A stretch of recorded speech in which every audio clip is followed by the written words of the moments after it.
Assalamualaikum dan salam sejahtera. Bersama saya Dilaila Kadir dalam Berita Pagi. Isu air di Kelantan yang sudah berbangkit sejak 30 tahun lalu mampu diselesaikan dengan kerjasama Kerajaan Perikatan Nasional (PN) di peringkat pusat dan negeri. Keyakinan itu dinyatakan Pengerusi Lembaga Kemajuan Kelantan Selatan Kesedah, Nik Muhammad Abduh Nik Aziz. Sebenarnya air di Kelantan, rakyat dah faham, dan yang tak faham lagi dia kena faham bahawa isu dia agak menyeluruh, memerlukan jumlah yang besar untuk menyelesaikan isu, melibatkan bilion ringgit.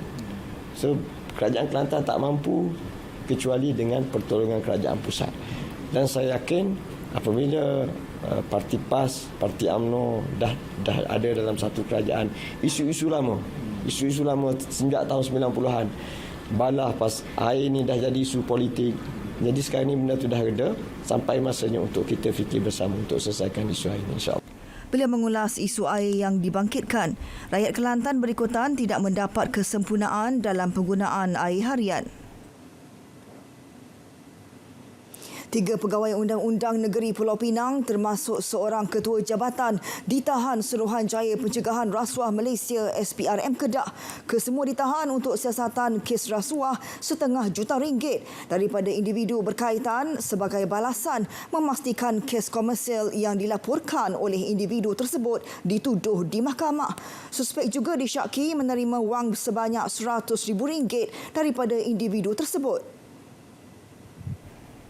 Sementara itu, Pengarah SPRM Kedah, Datuk Syaharum Nizam Abdul Manap, ketika dihubungi mengesahkan tangkapan dan meminta orang ramai yang menjadi mangsa kegiatan berkenaan tampil membantu siasatan. Kesemua suspek berusia 29, 42 dan 52 tahun itu ditahan dalam beberapa serbuan di beberapa lokasi di Pulau Pinang dan Kedah semalam. Berdasarkan maklumat, SPRM telah membongkar pejabat dan rumah tertuduh serta menyita sejumlah wang tunai. Ketiga-tiga suspek akan direman di Mahkamah Alustar pagi ini bagi membantu siasatan mengikut Seksyen 17(a) Akta Suruhanjaya Pencegahan Rasuah Malaysia 2009. Susulan tular berita palsu berkenaan individu yang merentas negeri antara Kedah dan Pulau Pinang mendakwa diarah berpatah balik oleh polis di sekatan jalan raya di Plaza Tol Sungai Dua, Menghala Selatan, sedangkan tiada sekatan jalan raya dilakukan di lokasi berkenaan. Jelas Ketua Polis Daerah Seberang Perai Utara, Asisten Komisioner Nur Zaini Muhammad Noor, sekatan jalan raya di ketika ini hanya terdapat di 3 kawasan sempadan di antara negeri Kedah dan Pulau Pinang, iaitu Kampung Jambatan Merdeka, Pinang Tunggal dan Permatang Bendahari. Pada perkembangan sama, individu yang ulang-alik merentas negeri untuk urusan kerja tidak perlu surat kebenaran dari Ketua Polis Balai. Bagaimanapun, bukti kad pekerja dan surat dari majikan sudah memadai untuk merentas negeri. Tak ada, kita tak pernah minta dan kita tidak mengarahkan untuk mereka ke balai untuk mendapatkan pengesahan. Tak perlu. Khususnya kepada mereka yang rentas negeri ulang-alik kerja. Lain-lain tetap perlu kebenaran seperti suami isteri dalam kes-kes suami yang untuk balik di dalam jarak jauh tu, suami isteri, dan juga untuk kes-kes kecemasan dan kes-kes perubatan. Namun mengenai urusan lain seperti perjalanan merentas negeri untuk menemui pasangan atau hal kecemasan tetap memerlukan surat kebenaran yang dikeluarkan PDRM. Sepasang suami isteri berumur 30-an dan anak lelaki mereka berusia 15 tahun didapati positif dadah jenis metafetamin ketika ditahan polis. Ketua Polis Daerah Kota Baru, Asisten Komisioner Abdul Rahim Daud berkata, tangkapan dilakukan dalam serbuan di sebuah rumah di lorong Sekolah Arab, Jalan Hospital Kota Baru, Jumaat lalu. Pasangan suami isteri itu dikesan terlibat aktif dalam pengedaran dadah bagi pasaran di kawasan Cerang, Kota Baru dalam tempoh sebulan lalu. Ketika ditahan, polis menemukan 142 gram dadah jenis syabu dan 662 biji pil yaba dengan nilai rampasan lebih RM31,000. Pasangan tersebut direman seminggu bermula 30 Mei manakala anak mereka direman 5 hari pada tarikh sama. Dan kes ini kita siasat di bawah Seksyen 39B. Ya. Akta Dadah Berbahaya dan juga 39A1. Akta Dadah Berbahaya 1952. Dua seksyen kita buka untuk siasatan bagi kes ini. Satu yang dijumpai di dalam rumah dan satu lagi di dalam kenderaan yang sedang diparking di hadapan rumah berkenaan. Beliau ditemui dalam sidang media di Ibu Pejabat Polis Daerah IPD Kota Baru. Dalam kes berasingan, Polis Kelantan merampas 30.5 gram dadah jenis syabu dan 50 biji pil yaba bernilai lebih RM5,000 dalam serbuan di sebuah rumah di Kampung Pitugeng, Kota Baru. Serbuan membawa kepada penahanan 4 suspek berusia antara 23 hingga 34 tahun melibatkan seorang perempuan dan 3 lelaki. Kesemua mempunyai rekod lampau berkaitan dadah dan ditahan reman 6 hari. Kes disiasat di bawah Seksyen 39A-2 Akta Dadah Berbahaya 1952 dan Seksyen 39A-1 ADB 1952. Sindiket pengedaran dadah jenis pil yaba yang didalangi warga tempatan berjaya ditumpaskan Polis Jabatan Siasatan Jenayah Narkotik Daerah Seberang Perai Utara SPU dan Seberang Perai Selatan SPT Pulau Pinang. Hasilnya, polis berjaya merampas 39,802 biji pil yaba, 2.5 gram syabu dan 2.1 gram heroin dengan nilai keseluruhan rampasan dadah berjumlah RM398,500. Ketua Polis Daerah Seberang Perai Utara, Asisten Komisioner Nur Zaini Muhammad Noor berkata, 6 suspek berumur lingkungan 25 hingga 58 tahun itu diberkas di 6 lokasi berasingan di Seberang Perai Utara dan Seberang Perai Tengah. Kes disiasat mengikut Seksyen 117 Kanun Prosedur Jenayah bagi siasatan lanjut di bawah Seksyen 39B Akta Dadah Berbahaya 1952, Seksyen 39A-1, Seksyen 39A-2 dan Seksyen 12-2 Akta yang sama. 6 individu yang ditangkap, seorang daripadanya akan dikenakan tindakan di bawah Akta Dadah Berbahaya Langkah-Langkah Pencegahan khas 1985. Kesemua direman selama 7 hari sehingga 6 Jun ini untuk siasatan. Biarpun premis makanan sudah ditutup, tetapi masih ada individu yang degil dan ingkar Perintah Kawalan Pergerakan Bersyarat PKPB. 16 individu ditahan polis dekat Pesiaran Geni Pulau Pinang sekitar jam 11.30 malam tadi ketika leka minum dan bersembang tanpa mematuhi penjarakan sosial. Menurut Ketua Balai Polis Pulau Tikus, ASP Muhammad Iskandar Ismail, polis menerima maklumat sekumpulan individu melepak di kawasan premis yang ditutup. Dua hari sebelum itu kita ada melakukan rondaan dan telah kita bagi nasihat kepada beri nasihat masih lagi tidak mematuhi SOP dan melanggar perintah PKPB, jadi kita telah tahan dan bawa balik ke IPD Timur Laut untuk dikompang. Kesemua yang ditahan masing-masing di kompaun RM1,000. Ketua Polis Daerah Timur Laut ACP Sufian Satong mengesahkan kes terbabit. 38 kes baharu COVID-19 dilaporkan semalam menjadi jumlah kumulatif kes positif sebanyak 7,857 kes. Ketua Pengarah Kesihatan Datuk Dr. Nur Hisham Abdullah berkata 26 daripada 38 kes merupakan jangkitan dari luar negara manakala bakinya kes penularan tempatan. Manakala 51 kes pulih dan tiada kes kematian dilaporkan.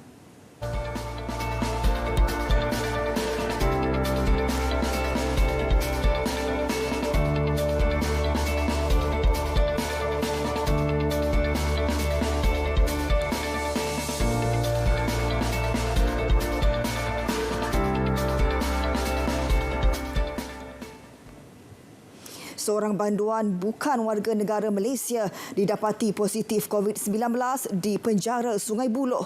Susulan daripada kes tersebut, seramai 700 kaki tangan dan 800 tahanan di penjara berkenaan disaring Kementerian Kesihatan.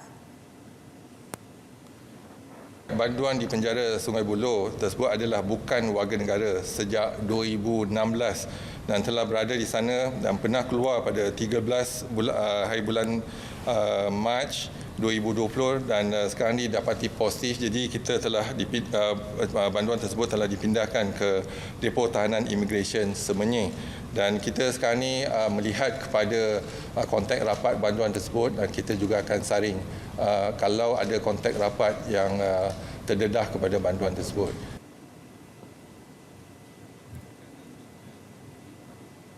Tiga lagi kluster COVID-19 tamat selepas pemantauan dan pengawasan Kementerian Kesihatan selama 28 hari mendapati tiada kes baharu dicatatkan di lokasi berkenaan.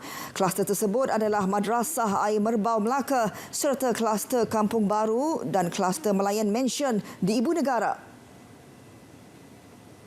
Kluster yang pertama ialah kluster Madrasah Air Merbau di Jasin, Melaka yang melibatkan jumlah kes 41 dan tiada kematian.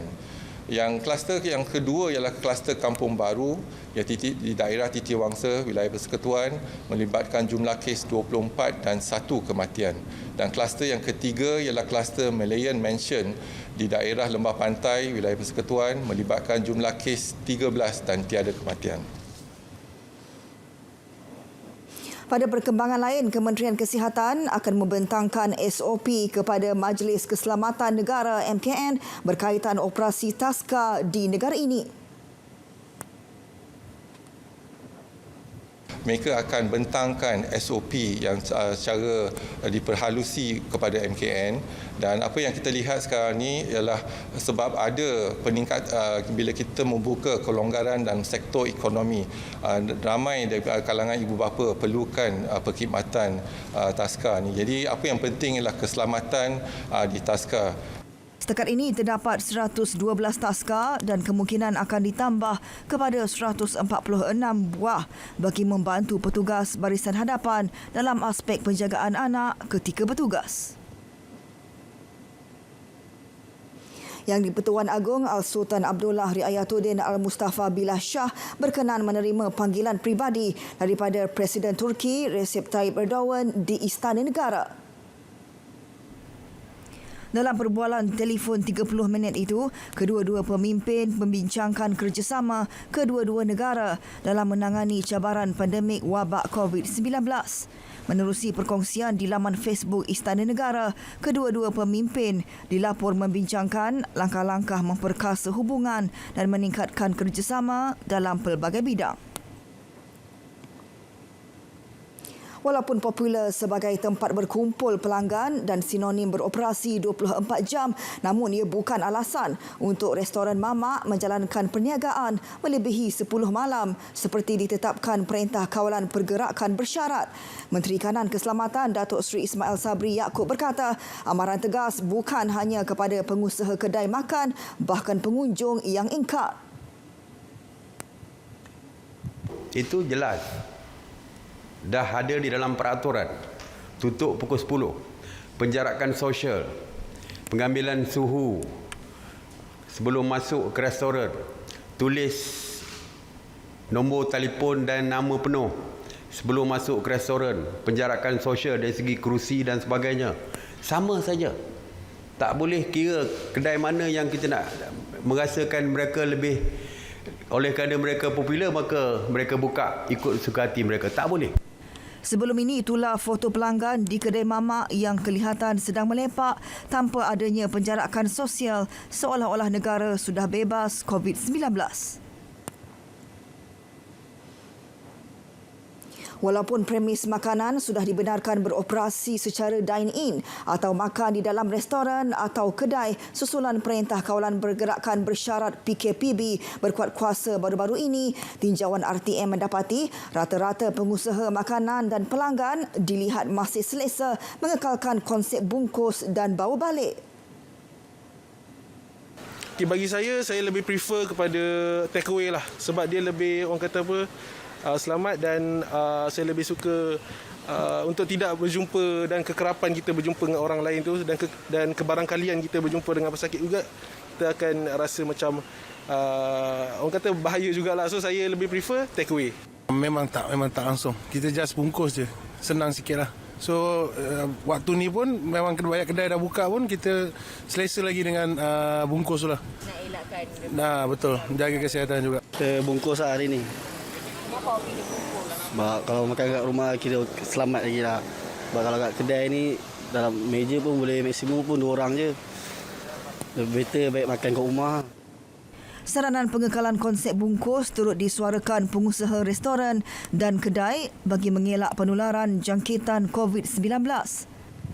Kalau boleh kita syorkan supaya bungkus lah kan. Kita nak bantu Kementerian Kesihatan kan, pekerja frontline tu kan, kesian kat orang kan. Orang kan banyak yang bungkus. Kan satu meja tu kan boleh 2 orang kak, sebab kalau 3 orang tu bandaraya tak bagi. 2 orang saja. Tinjauan di beberapa premis restoran dan kedai yang beroperasi secara dine-in dilihat mematuhi prosedur operasi standard SOP seperti menghadkan jumlah pelanggan, meja-meja disusun dengan jarak 2 meter serta pemakaian pelitup muka.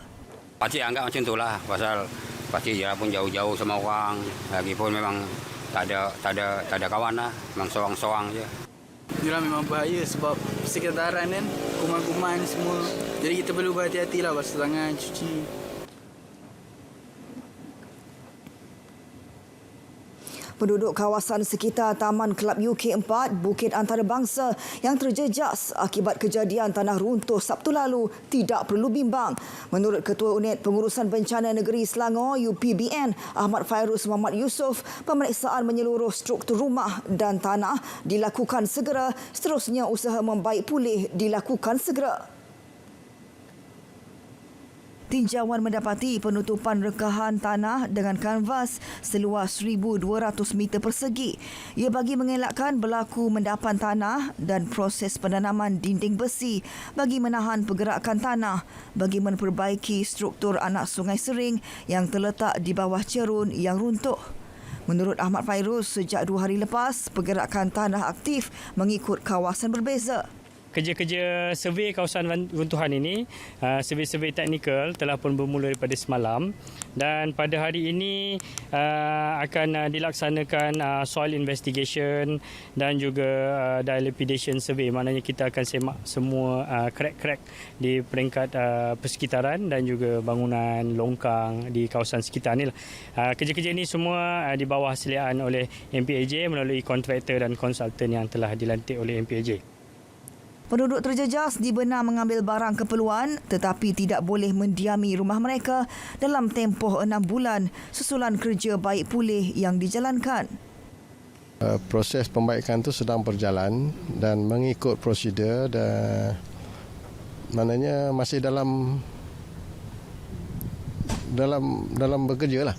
Begitu. Dan kami di hotel sana pun makan minum semua cukup, tak ada masalah. Kita orang sekarang masih mencari rumah lah. Di area ni, kalau dapat area ni sementara ni kita duduk sana dulu lah. Tindakan mereka agak cepat lah. Maksud dia in fact kalau kita ambil daripada mula tu, yang mula datang tu pun ada pihak berkuasa daripada orang lain pun. Maksudnya dia datang tu dalam masa, saya ingat dalam masa 7 hingga 10 minit je, dan mereka kata mereka akan cek semua rumah satu baris ni. Yang bukan saja yang 7 terlibat tu, semua rumah. Selain 7 rumah terjejas, lebih 20 rumah sekitar kawasan kejadian akan diperiksa dalam masa terdekat. SOP Perintah Kawalan Pergerakan bersyarat bagi pengangkutan awam. Guna pelitup hidung dan mulut ketika menaiki pengangkutan awam. Amalkan penjarakan sosial dengan jarak selamat sekurang-kurangnya 1 meter ketika berbaris.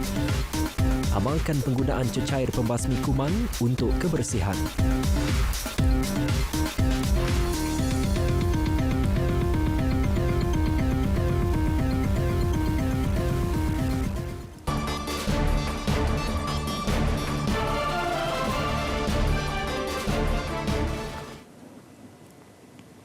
luar negara. Iran mencatatkan hampir 3,000 kes baharu jangkitan COVID-19, angka tertinggi dalam tempoh 2 bulan. Jurucakap Kementerian Kesihatan negara itu, Kianus Johanpur, mengumumkan sejumlah 2,979 jangkitan baharu direkodkan dalam tempoh 24 jam dengan keseluruhan kes sebanyak 154,445. Angka korban pula berjumlah 81, meningkat 18 orang berbanding Ahad lalu dengan keseluruhan 7,878 mangsa maut setakat ini. Menteri Kesihatan Said Namaki pula memaklumkan wilayah Sistan dan Balochistan, Kermanshah dan Hormozgan ketika ini berdepan peningkatan ketara kes jangkitan. Menurutnya, separuh daripada jumlah kematian ini direkodkan dari 3 wilayah berkenaan. Jika ini berterusan, angka kematian mungkin mencecah 3 angka semula.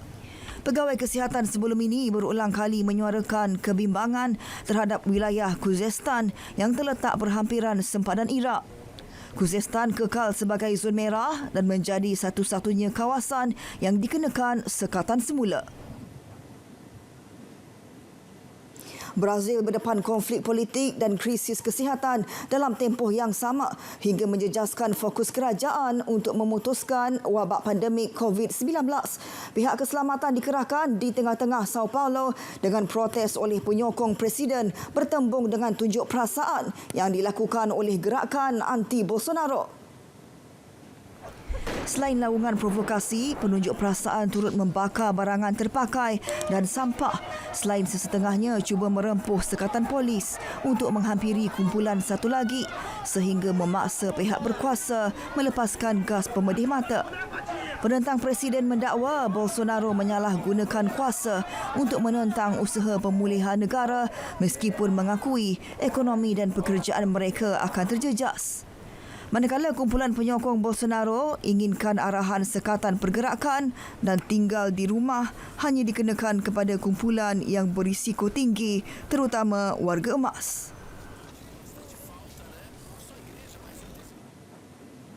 Di Indonesia, pengguna perkhidmatan pengangkutan MRT di Jakarta dilarang bersembang dengan penumpang lain atau berbual menggunakan telefon bimbit bagi menangani penularan pandemik COVID-19.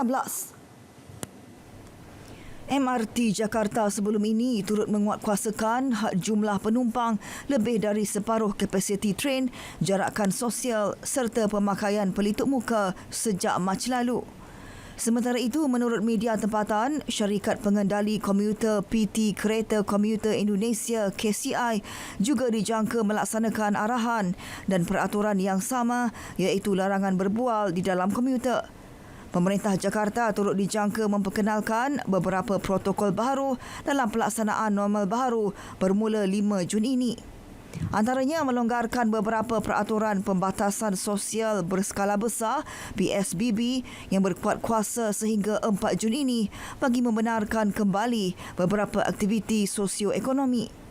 Sehingga kini sejumlah 26,940 kes positif COVID-19 dicatatkan di Republik itu dengan kematian berjumlah 1,641 orang.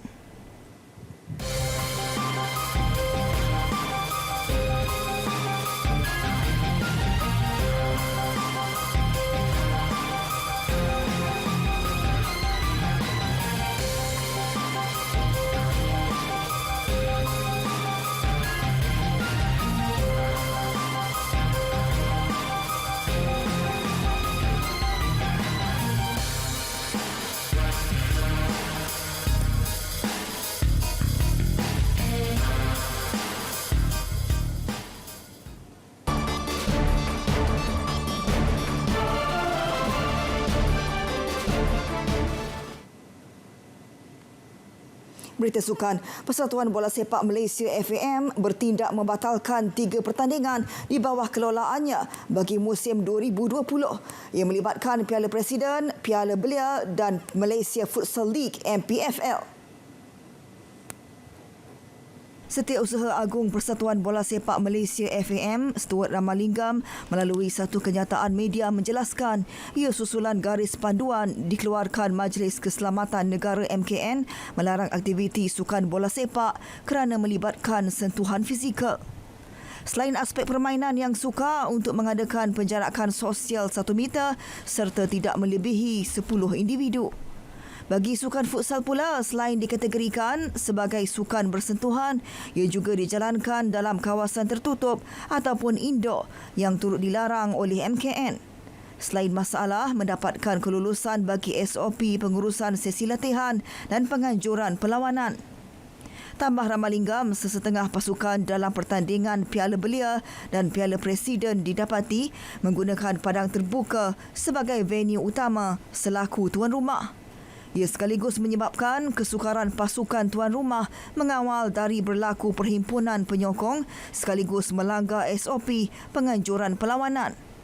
Keputusan pembatalan ketiga-tiga pertandingan tersebut dibuat berdasarkan Artikel 3 Peraturan Pertandingan Piala Presiden dan Piala Belia 2020 serta Artikel 2 Peraturan Pertandingan MPFL 2020.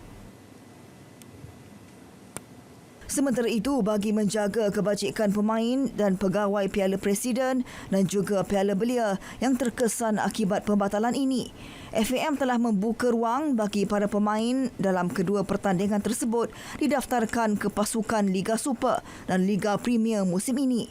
Had umur bagi kejohanan Piala Presiden musim 2021 juga akan dinaikkan kepada 22 tahun dari had asal 21 tahun. Ia bagi menjamin kesinambungan kerjaya pemain yang telah berusia 21 tahun pada tahun ini daripada terjejas akibat pembatalan tersebut sekaligus masih berpeluang untuk beraksi pada saingan musim depan. FAM juga meminta pasukan mengikut Akta Kontrak 1950 dan mewajibkan mereka untuk membayar 25% dari jumlah baki kontrak yang ada sebagai pampasan kepada pemain dan pegawai sekiranya pihak kelab terpaksa melakukan pembatalan kontrak. Pembatalan ketiga-tiga pertandingan tersebut menyaksikan tiada pasukan yang akan bergelar juara bagi ketiga-tiga pertandingan itu. Pertandingan akan dimulakan semula untuk musim baharu 2021 pada awal tahun depan.